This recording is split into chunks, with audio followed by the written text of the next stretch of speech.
सच्चाई का असर। एक समय की बात है, एक छोटे से गांव में अर्जुन नाम का एक ईमानदार और मेहनती किसान रहता था। अर्जुन का परिवार खेती पर निर्भर था और वे अपनी सादगी और ईमानदारी के लिए जाने जाते थे। अर्जुन की पत्नी सविता और उनके दो बच्चे नीलम और रोहित मिलकर खेती का काम करते थे। गांव के पास एक विशाल जंगल था जिसमें एक बूढ़ा साधु निवास करता था। साधु बाबा अपनी योग और तपस्या के लिए प्रसिद्ध थे और गांव वाले उनसे आशीर्वाद लेने आते थे। अर्जुन भी साधु बाबा का बहुत सम्मान करता था और उनकी सलाह मानता था। एक दिन गांव में एक व्यापारी आया। उसने गांव वालों से कहा कि वह उन्हें उनकी फसल का 2 गुना दाम देगा। सब लोग लालच में आ गए और अपनी फसलें व्यापारी को बेचने लगे।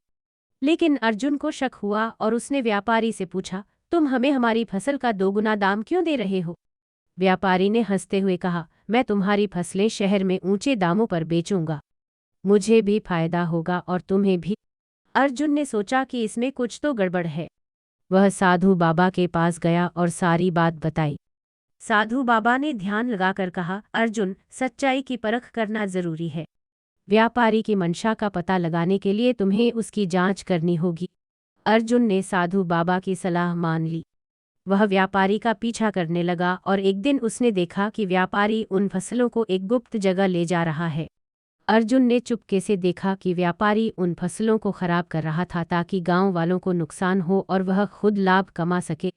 अर्जुन ने गांव वापस आकर सबको सच्चाई बताई।